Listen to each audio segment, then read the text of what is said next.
Good Lord. Yep. You're not muted. Now you are. I got you. I got you. Sorry. Oh, good Lord. Excessive vibration. When is this going to ever end? It will never end. Not as long as we shall live. Schwaber, is your volume on?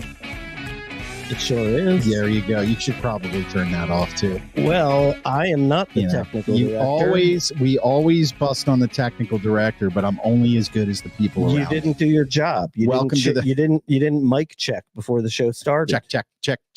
I'm checking now. Welcome to the Sports Porch Philadelphia. Of course, thanks for being here. If you see down in the bottom, if you're watching us live all over the world on Facebook, YouTube, LinkedIn, and X, you could see that we want you to follow the Sports Porch Philadelphia on YouTube. Absolutely. And we drop the podcast right after the show on the iHeartRadio app, Apple Podcast, Spotify, or anywhere you get your friggin' podcast. There you go. That's good, Schwaber. Yeah. So before the show started, Mark was explaining to me why I'm a bad watcher and telling me about all my problems and all of that stuff. But what we really want to get to right now, I think, is we're going to go to actually page 2 right now, because the Eagles season is over, right? It's only just begun. But it seems like things are starting to get a little hot under the collar. You want to talk about this, Schwaber? You want to have a little session on this here and AJ Brown? So if you are a Philadelphia sports fan and you've been paying any attention to Philly sports radio or articles or whatever since basically Friday afternoon, it's all been about AJ Brown. I know. And so let's just kind of go back in time for a moment here and kind of share how this whole thing started. You mean go back in time to when it was good, when everybody was getting along? No. Okay. So here's what happens. So let's just go back, and I'm going to do it kind of briefly. So don't worry. It's not going to be like a long drawn out thing. No, take your time. Okay. Yeah. You betcha. There's a lot to talk about. Okay. So during the season, when the Eagles started struggling at the end of the year, you had a couple scenarios where AJ Brown was yelling at teammates, yelling at Jalen, yelling at the coach. Yeah, I remember. Yep. And he generally looked unhappy. Now, I don't know if you're supposed to look happy when you're losing, but he generally looked unhappy. And then at one point, maybe with like 3 games left to go, he decided that he was not going to speak to the media anymore. Okay. And so, of course, that gets the rumor mill going. That never happens in Philly. No. So the rumor mill is he unhappy with the coach? Is he unhappy with Jalen? Does he want to be traded? All this kind of stuff, right? And so then, season ends. And then after the season, what really kind of heated things up was, I can't recall the guy's name, but there's a guy who does, like a sports talk show on Twitter. He's not like a nobody. He's a guy who he's a somebody. Well, I wouldn't call him that. He used to work at WIP. Okay. But he doesn't anymore. And he comes on and he does this whole thing about this. This is what he basically does. He says, I want to let you know that I know what happened with the Philadelphia Eagles.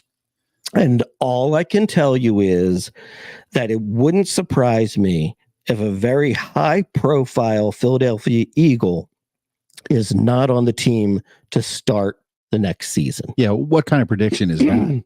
Okay, and then that could happen to anybody. And then he says, I can tell you that it's nothing about anything on the field, but it is something that would be divisive for any group of men. Okay. So from that, now people just explode. Like, is it about a woman? Yeah, did they fight over a woman? That was my first thought. Right. Yeah. Did they fight over a woman? Who slept with whose wife? Right. Is it that?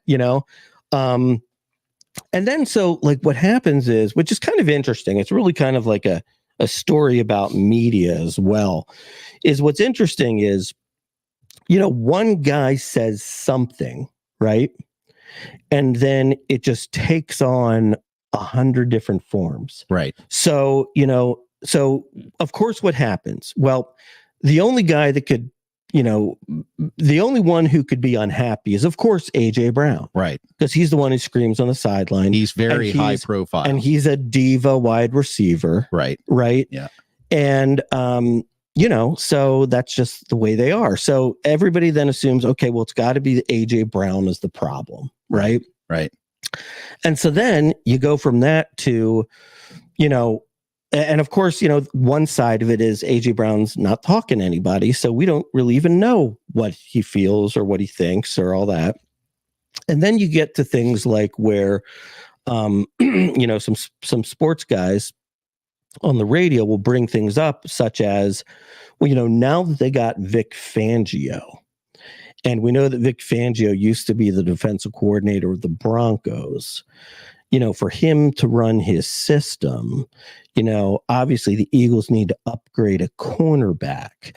So would you trade AJ Brown for Patrick Surtain? Yeah. Right. But look, in Pittsburgh, they float rumors about trading TJ Watt, which they will never do. Right. So then that stuff comes up. And then the next thing is, people are saying, well, AJ Brown wants out of Philadelphia, wants to be traded.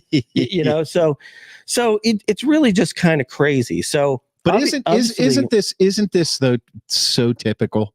Isn't it so typical of the media in Philadelphia and the relationship that we have with the sports franchises here?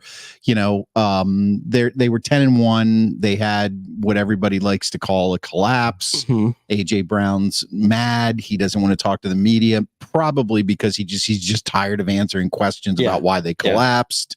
And everybody's pissed off, and next thing you know, they're chasing somebody out of town. I mean, Donovan McNabb and T.O. And I think it's a cycle that the media in Philadelphia gets involved in, and sports media in a lot of towns do this, but it seems to be more. Well, you know what it is. Well, you know what it is. Well, it is. It's probably more so in places like Philly and New York and Boston, right? Right, exactly. But at the same time, I also think that it's even more heightened now with social media.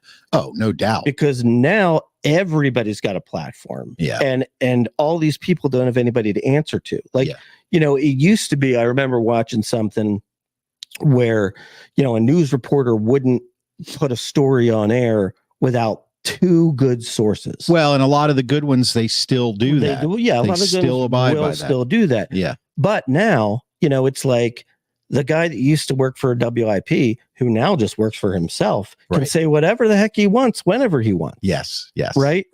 And people are going to run with it. Yeah. Right. And so maybe we should try that. That's kind of what we're doing. Yeah, in a way. No.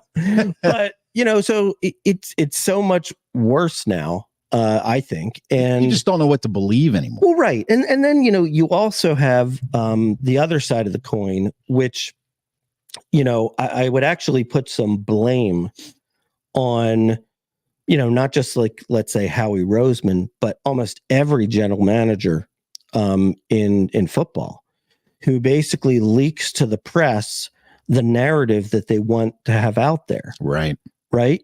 So it's like, and I'm not saying this was one of those things, but, you think about it, like whoever, the Eagles want to draft, I guarantee you they won't be talking about him at all.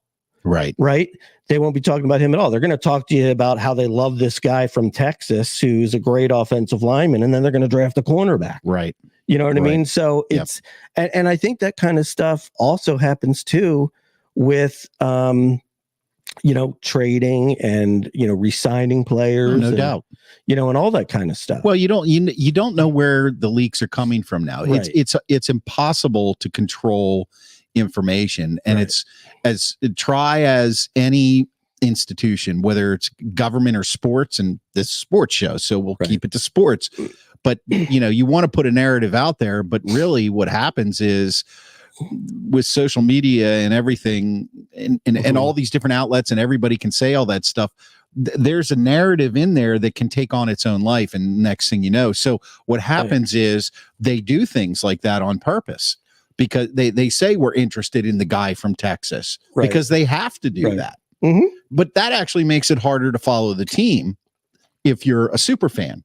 It makes it hard because before all of this, so we'll say 25 years ago and back, you could follow the team, you could make your bets about it, you could have discussions about it, and they meant something. Right. And then if they drafted a different guy, and we're just using the draft right now, you could figure out the reason. You could say, well, he was on the board for this and that.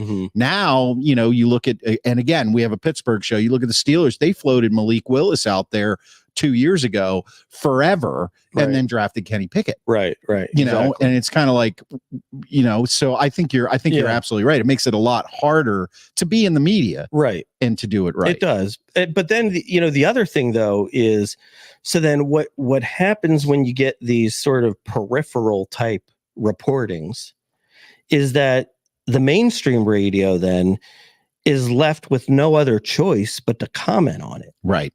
And it's mostly Twitter. Right. It's mostly Twitter. Right. Stuff. And so kind of like, so AJ Brown called in and he was pissed off because he's like, why are you guys talking about all these rumors? Right. And Ike Reese, former Philadelphia Eagle, he was saying to him, like, look, we're not making up the rumors, but when something is put out there, it's our job to react to it. Yeah. Right. Yeah, and because nobody would listen if we didn't react to it. Right. And because that's what people want to talk about. Right. People are going to say, did you hear that guy? He said this. Yeah.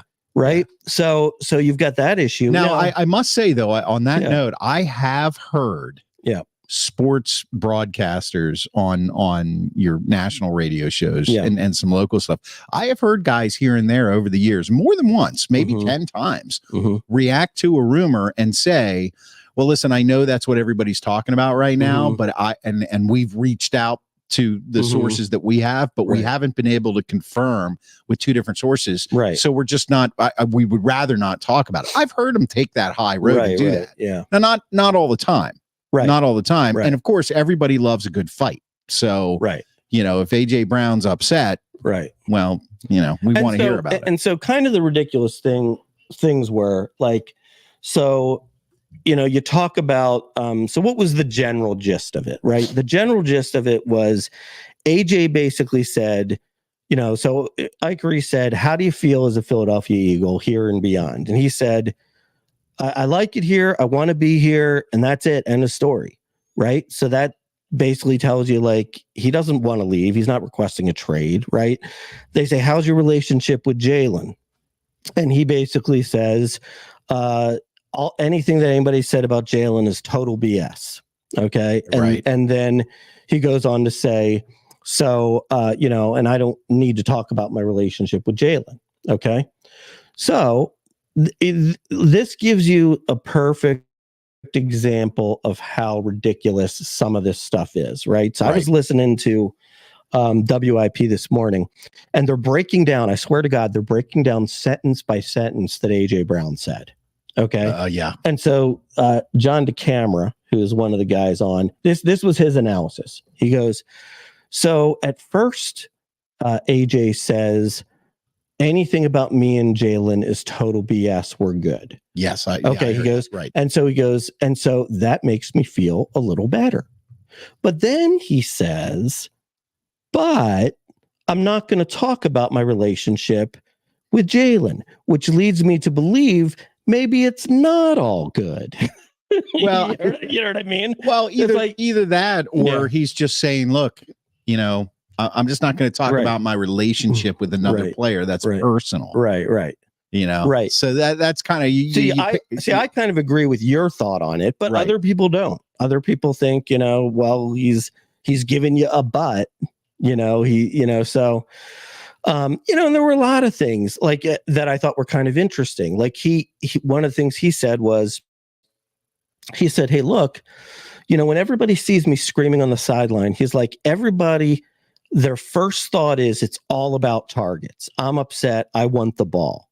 He's like, and that's not it at all. He's like, I'm the guy who holds everybody accountable. And if people aren't doing their jobs, I get in their face and I tell them you need to do your job so that we can function better as a unit and score some points. Well, you see that in almost every game at some point. Right. There's somebody who gets hot on the sidelines. Right. And if it's a guy like AJ Brown, right, they want to get him on camera. Right. So it's just, that's not something that's unusual. Right. It's not, but Right. but I think the thing is that the assumption is he's a diva wide receiver. He wants the ball. He's only focused on himself, the individual. He's selfish.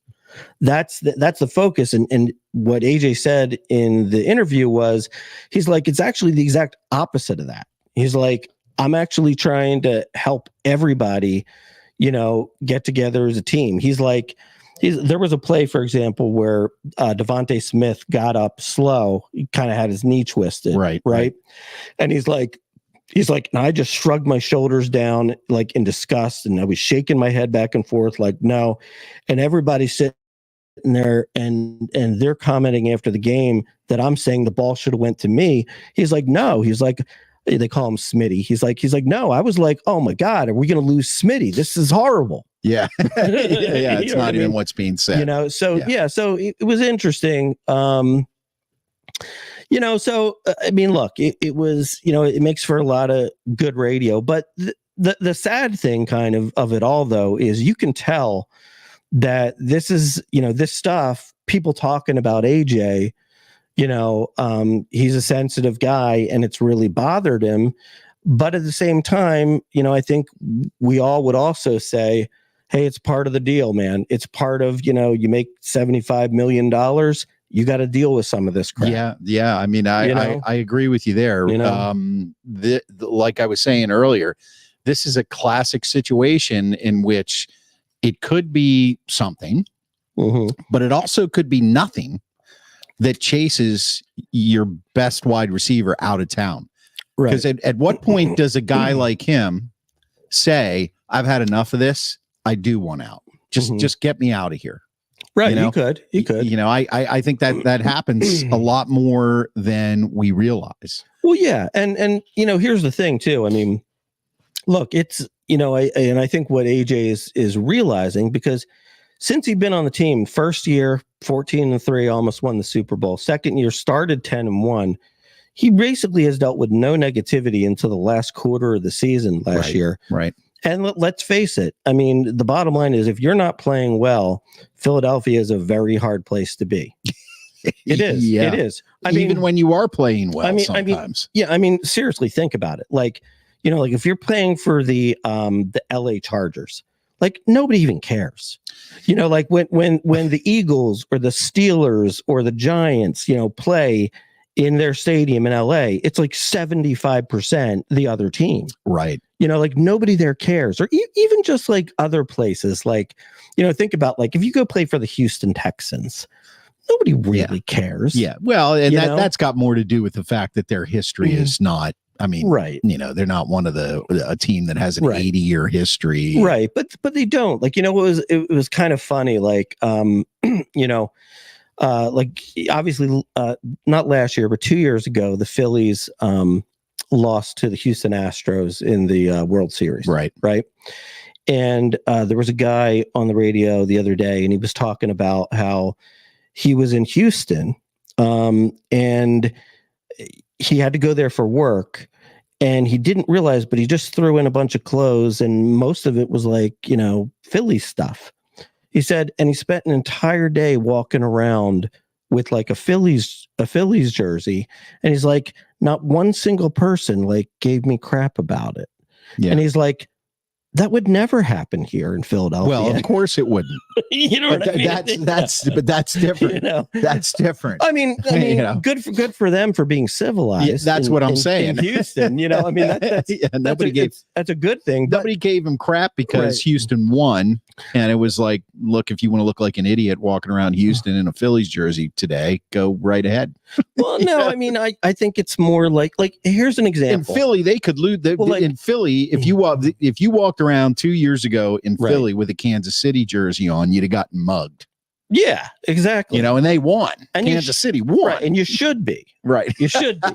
But, exactly. But it's like, for example, the standard is the standard. Now here's the thing. I mean, look, I'm 50. I'm going to be 54 years old next month. Okay. All right. So I'm going to try to forget. I mean, about that. so I'm a passionate Philadelphia sports fan, but at the same time, I've got some maturity about me. I'm not going to be I'm not going to be an idiot to people. Yeah, DG's in the house here. He likes to watch us on the field. You're warming up for the Pittsburgh Porch, DG. Nobody threw a snowball at him, right? He's talking about AJ. Anyway, so right, you're going to be 54. Right. So I mean, I'm like reasonable. Like, you know, like I'm not going to like ever trash anybody's team or, you know, rib anybody. You would never do that. No, that's never done that in your whole life. I don't. No, well, I did when I was younger, but I don't anymore, you know? Right. But like, you know, like, for example, like I remember I was away at a conference and I was sitting with this guy who was a Houston Astros fan. And like, you know, he was just as pleasant can be. Of course. Just, you know, you got a real good team there. It's Texas. It's Texas. You know what I mean? Yes. Right. They're civilized. Right. You know, they're busy trying to keep the border. Right. Yeah, they got bigger problems. They got bigger problems than the Houston Astros winning or not winning. Right. But it's different though. Yeah. You know what I mean? It's different. Let's move on a little bit from this AJ Brown stuff, because while we were talking and you were talking about Jalen, something happened. And nothing happened. It jogged my memory here. This guy there's this site that I just heard about a few days ago. Please tell me it's not Chris Sims. No, it's not. 33rd team. They put out quarterback rankings. This guy put out these quarterback rankings. Now, we're not going to go through all of them. I want to get your take on this. He ranks for the upcoming season. All the QBs. So let me take a guess. I'm going to guess that he's got Jalen Hurts somewhere between 10 and 17. Am I right? I think you've seen this article. No, but that's probably where most people are going to put him because he had a bad year. Jalen Hurts was actually 17. Good job. Okay. Now I'm going to read a little bit of this. He's a decent quarterback. That's what he says. His Jalen Hurts is a decent quarterback. His athletic ability, when healthy, and his accuracy down the field are enough to make him a beacon for offensive production. However, the rest of Hurts' game still leaves something to be desired. It's been 4 years with Hurts as a starting QB, and he still has issues managing tight pockets and throwing over the middle of the field. So many of their true drop back concepts are more static and less taxing than what most other top quarterbacks handle. So he's saying he's not playing in a complex offense. In fairness, maybe that's not on Hurts, but it's telling Hurts isn't a bad quarterback. He's accurate down the field and doesn't often put the ball in harm's way. What he offers the run game is a major benefit. This guy says, I just struggle to get over the bar with Hurts because of some of his inconsistencies as a true drop back passer. How do you feel about that? What he said? Because I wouldn't put Hurts all the way down at 17. I still wouldn't do that. Well, look, you know, he's definitely top 10. I think no doubt. Yeah. Well, you know, here's the thing. I mean, look, he's got Anthony Richardson as number 16. Okay. So you know what I mean? Yeah. What has Anthony Richardson done? Nothing. Played 4 games? Right. Exactly. Right. So that just tells you about the list. Now, you know, I mean, like Aaron Rodgers at 15, and he didn't play. He played like 4 snaps. Right. Last so, year. I mean, think about it this way. In 2022, Jalen Hurts finished second to Pat Mahomes in MVP voting. There you go. Okay. When the Eagles were 10-1, so through 11 weeks this season, he was in the number 1 betting position to be MVP. Okay. Right. So you're basically telling me that based on, you know, 6-7 games, you've now dropped him all the way from top 5 to 17, and ridiculous. Anthony Richards ahead. It's ridiculous, you know. Now, I will say there's some interesting bits and pieces in there, which honestly, like, I learned this a little while ago, and it surprised the heck out of me. That the Eagles were actually had the lowest percentage of throws over the middle in the NFL last year. It was really low. It was like 5%. Lower than the Steelers? Yeah. Wow. Which, think about this, doesn't even make sense. It doesn't. You've got Dallas Goedert. Well, yeah. You know what I mean? That statistic being true. Right. Well, Dallas Goedert was injured. He did miss some games, but he was still there probably, like, let's say 12 of the 17. Right. You know? Right. So that is stunning to me. I mean, that to me speaks more to we don't have a good plan on offense. Right. You know? The other thing that was actually really interesting, which is actually kind of sort of speaks to that this guy doesn't know what he's talking about. Yeah, I don't think he knows what he's talking about. Like, think about it this way. When you think of Jalen Hurts, you think of running quarterback because he runs better than most, right? But the reality is that when he gets rushed and he has to ad lib, he's actually way worse than in the pocket. There was some statistic, I don't know what it was, but he was like second or third in the league in pass completion percentage out of the pocket. So, I think it's just sort of like sloppy journalism to just be like, well, he's a running quarterback, so if he's not on the move, he can't throw from the pocket. But that's not the case if you look at the statistics. So, look, I mean, the bottom line is, look, Jalen is going to be one of these guys, just like any other quarterback in the league. Until you win a Super Bowl, nobody's going to say you're great. This is true. That's really what it comes down to. This is true. You look at Kirk Cousins' statistics; he's up there with the all-time greats. Drew Brees was running down that road, and then he finally won a Super Bowl. Right. And now, he's great. So you've got a point there. That's what it all comes down. Of course, I don't think anybody would ever say Mark Ripien is great. Or was great. He was great for 1 year. No. Yeah. Right. Yeah. I mean, I mean, look, there's some exceptions. I mean, like for example, I think that everybody thinks Josh Allen is a great quarterback, but there's always going to be people who are just like, he's too much of a. No, it's the same thing. It's the same thing. Josh Allen is one of the best quarterbacks in the league, but until he takes that trophy home, right. And and quarterbacks get a pass. You look at Ben Roethlisberger, one of the Super Bowls that his team won because he didn't win it. He was horrible. It was I think the worst statistical Super Bowl ever. Right. But but the fact that they won, it was like, he's great. Yeah, that's right. That's right. Well, he ended up, he was great. He did. Yeah. It would be the same thing if Kirk Cousins had a bad year, but somehow Minnesota pulled out Super Bowl. Right. Well, because he's been great for most of his career. Well, now he's on the mountaintop, Right. So it happens that way all the time. So, but if you really think of it, then you're really only left probably at any one point in time with like a handful of quarterbacks that, get the benefit of the doubt because they won, and now it's like Patrick Mahomes is winning almost every year. Yeah. I'm tired of it. Before that it was Brady, but he's gone. Yeah. We can find somebody else to win a Super Bowl. Right. Please. Aaron Rodgers had his one, but he's always considered up there because he got the one. And like, I guess now you could say Stafford. Because he got one. That was a finally. That was a finally. Finally, that guy should just retire. He should have retired at the end of the season. But think about it this way: it's like Matthew Stafford couldn't get the Lions in the playoffs, but obviously he's damn good. Yeah. Well, he was throwing for 4,500 yards because he went to the Rams and won his first year there. I know what I mean? With a real coach and a real team. Yeah, right. So it's that's just the way people are going to be about it. I kind of tend to look at it the other way, like I would say Josh Allen is a great quarterback. I mean, I would. He doesn't need to win the Super Bowl for me to think that. Right. I mean, a lot of it does come down to having the exact right situation. Oh, I think more than a lot of it. Yeah, a lot of it does. A lot of it there's a lot of shit that has to come together right for a football team to make it to the mountain to begin with, let alone win. Oh yeah. And the fact that very few teams repeat going back, let alone winning. Right. It just tells you how much. So I'm on. And then don't forget about the script either. Yeah. Well, you want to hear a funny script thing that I heard? Go for it. Yeah. Okay. Yeah. This is hilarious.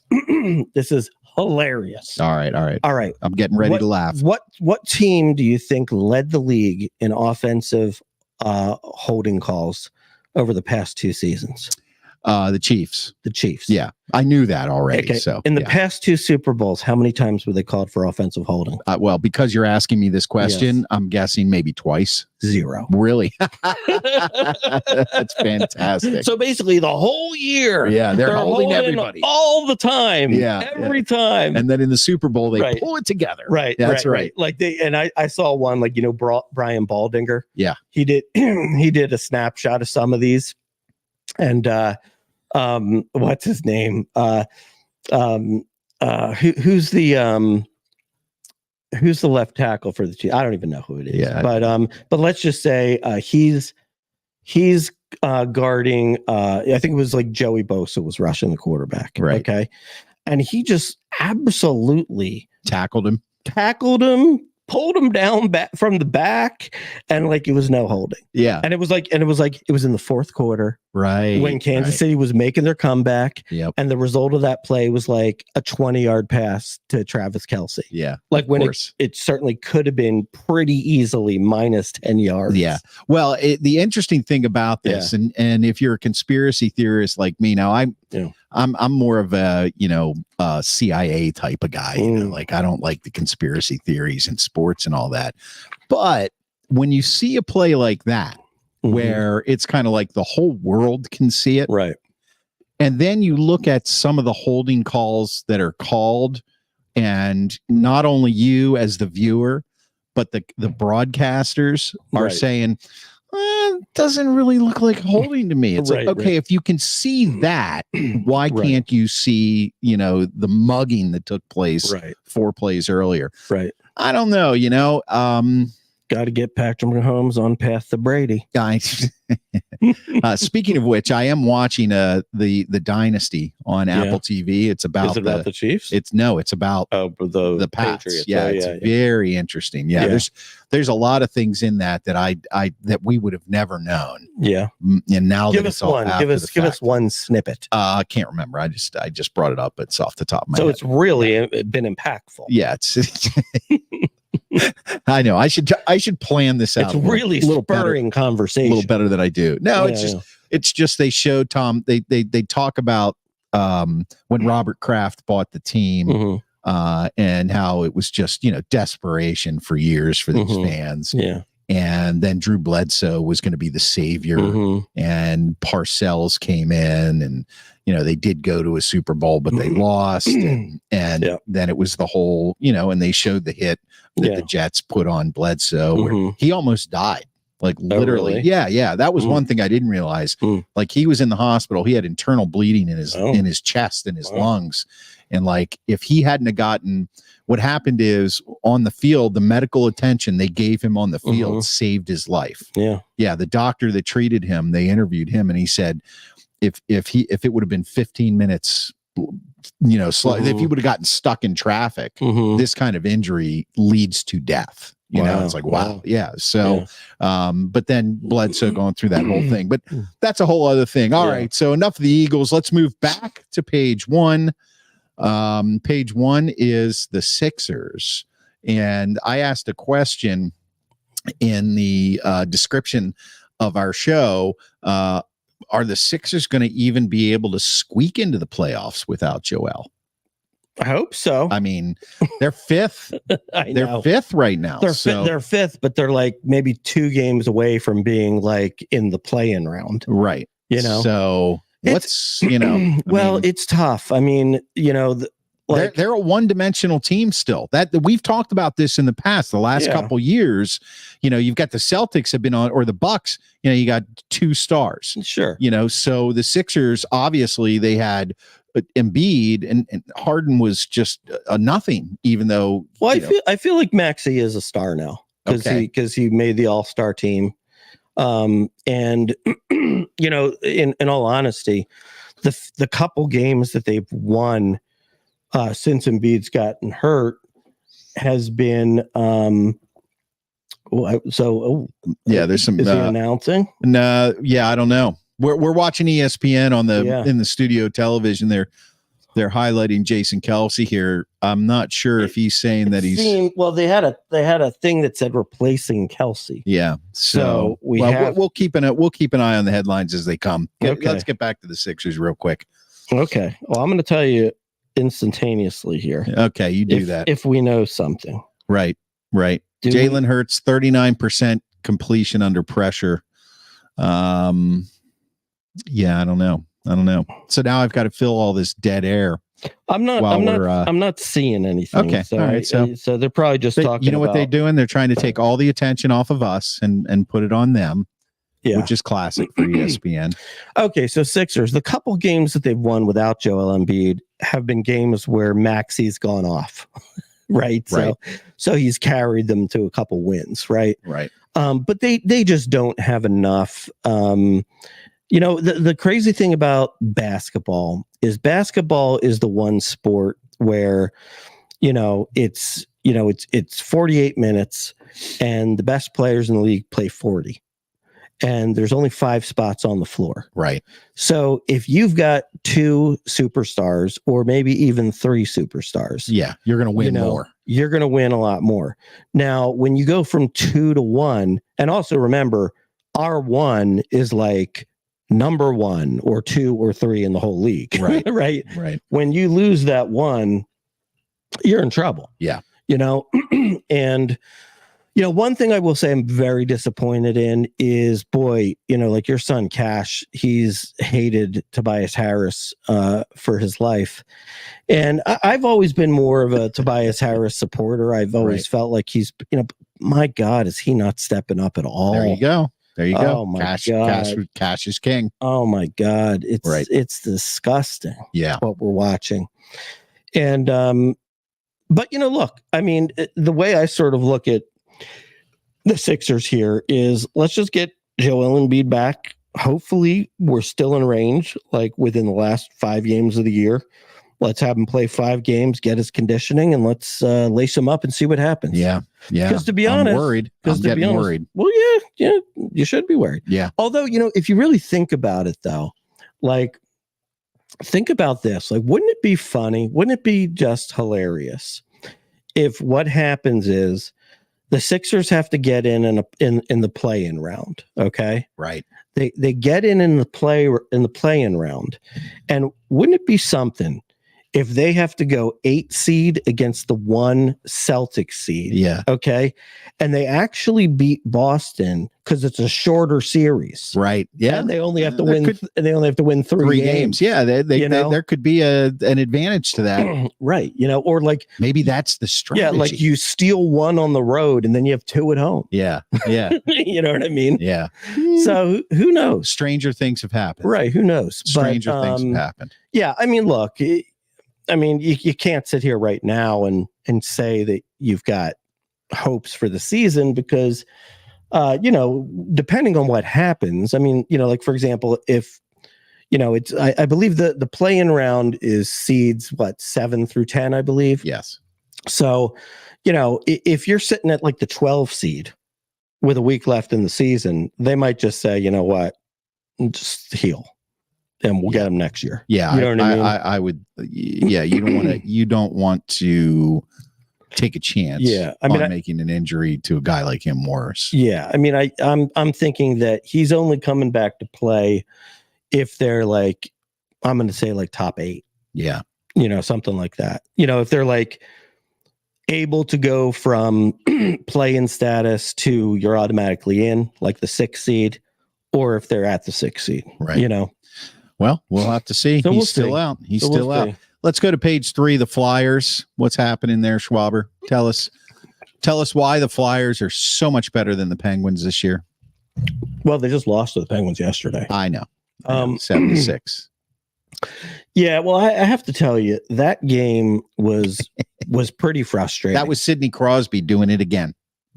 Well, did you realize I heard a stat today? This is pertinent to this. Yeah. The Flyers, Sidney Crosby is the number 1 player against the Flyers of all time. Oh yeah, I know that. I know that. Yeah. And you know what? Here's the thing that I say to all Penguins fans who have that, belief system. Right. He kills the Flyers. Yeah. Well, guess what, Nimwits? Nimwits. You know, the best player on your team who plays for your team for 1 billion years is going to be the top scorer against your team. So, for example, I looked up. I wanted to see because I had a feeling this was going to come up tonight on our next show. You had a feeling, and I wanted to look up and see.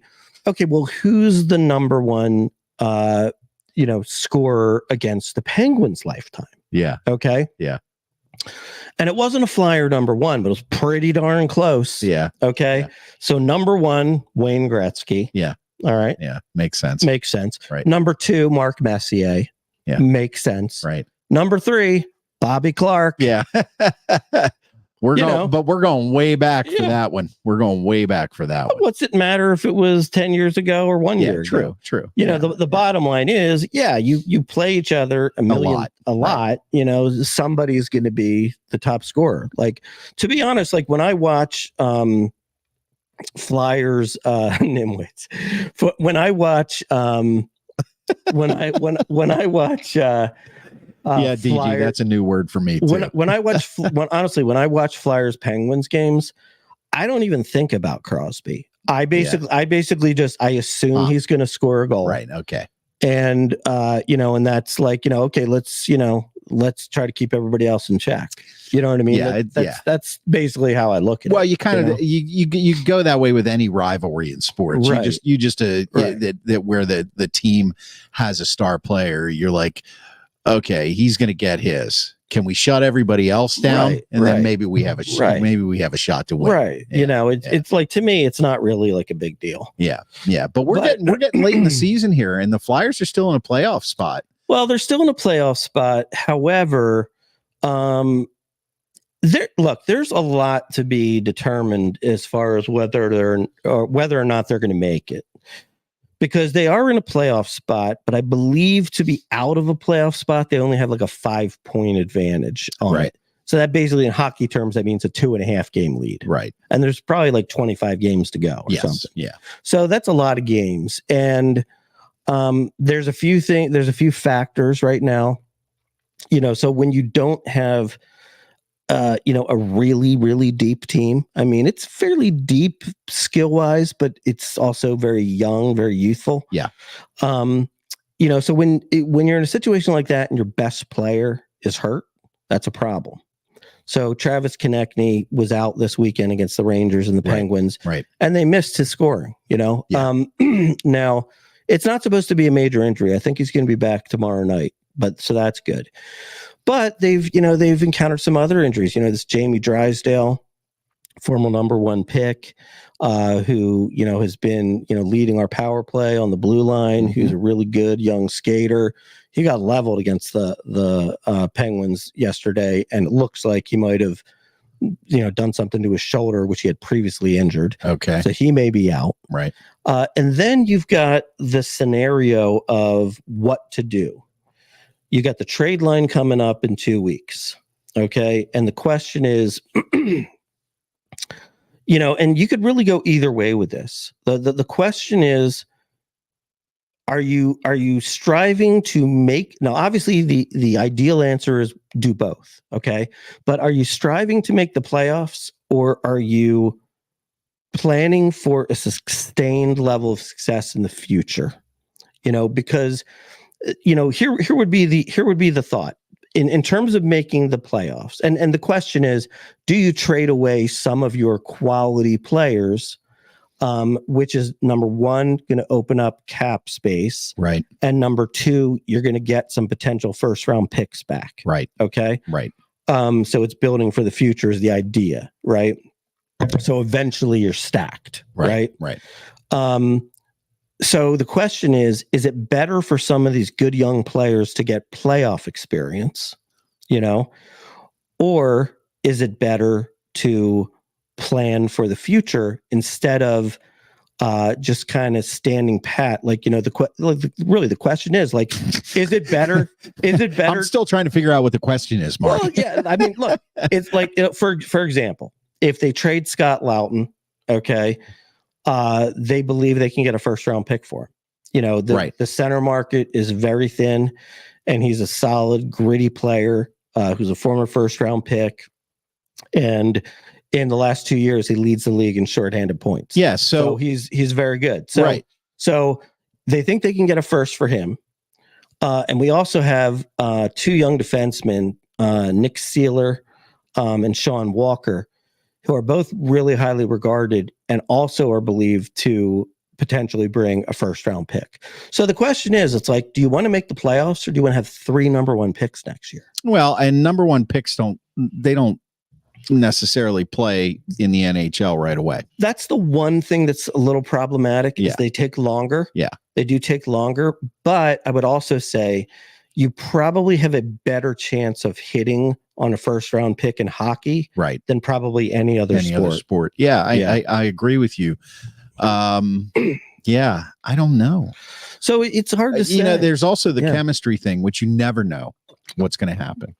You know, you look at the Penguins in Pittsburgh. They bring in Carlson, and they've got one of the worst power plays in the league, and you know they're just going nowhere. And to me, that's a chemistry issue. You know, it's a system and a chemistry issue. So, you know, the Flyers right now with these young players that have now played together for a few years and bringing in Torts, and you've got this new system, and they're playing above themselves. You know, do you really want to mess up that chemistry too? You know, and Steve's back in the house now. He says playoff experience is important, and I was going to go there as well. Yeah, and I think it's important. Yeah, and that's certainly true. You want the guys like, look, chances are if you get in, you're losing in the first round. And if you do win, it's like a miracle, and then you get crushed in the second round. Right. You know what I mean? Maybe. So, but there's something to say to have that experience, to see what a different level of hockey is like, you know, so that you're more prepared for it the next year. Right. I don't know. I mean, I'll tell you what, I do not know how it's going to go. Like, they keep saying that Danny Briere keeps saying that he's not going to let the trade deadline or, you know, our status in the win column affect the long-term vision of the team. Okay. Well, so I don't know. At the same time, like, this is kind of what I think is going to happen. Probably what's going to happen is more like this. It's going to be more like, I could see them maybe like keeping Loughton because he's an assistant captain and he's like kind of a heart and soul guy. Right. But they might let 1 or 2 of the defensemen go. Right. You know, so he's probably going to split it like in the middle. Yeah. That's kind of my guess. Yeah. And if you think about it, that kind of aligns with the long-term vision of the team. Right. The only thing that's a little different about it, though, is that Ristolainen is injured, starting defenseman, and Jamie Drysdale yesterday got injured, starting defenseman. So now all of a sudden we're down 2 defensemen, and so, you know, the guys that everybody wants are Seeler and the 2 young guys and Walker. Right. So, you know, maybe we just deal one of them. I don't know. You know. Yeah, well, if I had to make a prediction, I think they'll keep Lawton and Seeler, and they'll trade Walker. Gotcha. And you know, they might. I mean, it's possible too that they could trade, maybe like a peripheral type guy. Well, we'll see. The trade deadline's coming up real quick here, and the rumors are starting to swirl with a lot of other teams. Well, the other thing too that, you know, look, and I get it. It's not entirely the Flyers' fault, because the Flyers didn't know that this whole, you know, turn yourself in to the Ontario police was going to happen to Carter Hart this year. I mean, you know, it was from 2018. Yeah. Took like 6 years. Yeah. Well, so they didn't know it was going to happen. So, you know, they went into the season with Carter Hart, who's considered a number 1 goaltender, and they felt really good about Sam Ersson. They think Sam Ersson can be a number 1 goaltender. And I think they might be right about that, although he still needs to prove it over a little bit more time. Right. But Jesus, I mean, this guy, Cal Peterson, I mean, all I can say is we're better playing with an empty net, right, than playing with Cal Peterson. I mean, like, you know what? I almost called Steve, our Penguins buddy.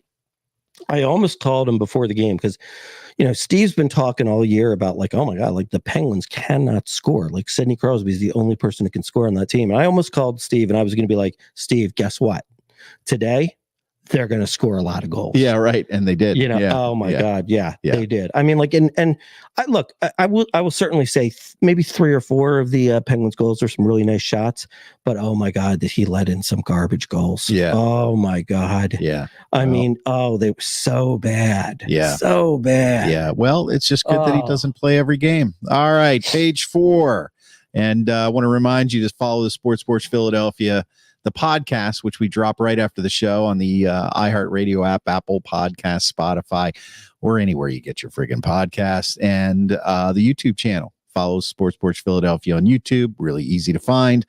Last page of the day, the Phillies spring training. The games have begun. Cody Bellinger signed with the Cubs. Mm-hmm. Looks like he's not going to be in a Phillies uniform. So, because we got Whit Merrifield. There you go. Who homered today? There you go. Do you know? Did the Phillies win today? If they did, they're 3-0. Yeah, I don't know. I pay very little attention to spring training because, well, it was kind of fun. It was kind of fun. The Phillies won their first game 14-13. Yeah, I did see that. Yeah. And then they played all the starters in the second game and they won 4-0. Right. Oh, they lost a heartbreaker 7-6 today. Oh, good Lord. Oh, look at that. 7-6. It's a magic number. Oh no, and they blew it too. The Reds got scored 2 in the 8th and 2 in the 9th. Yeah, 7-6 to the Pens, 7-6 to the Reds. Is that a trend? And the 76ers. I'm just making shit up now because the good news is that the guy who gave up all 4 earned runs, I've never heard of, so he's not on the team. All right. Well, there you go. All right. I'd say we're 3-0 then. There you go. All right. 3-0 and let's go, Phils. Let's go. Titans. We'll have more to talk about next week. More next week for you. I had the music playing the whole time in the background. Well, you're technical director. Yeah, you don't know what you're doing. You're pretty bad. All right, practice makes perfect. Thanks to Steve says you need Chapman. Don't even know what that means. We'll get him at the deadline. There you go. We'll get him at the deadline. Thanks for watching the show, guys. Follow the channel on YouTube, the Sports Philadelphia.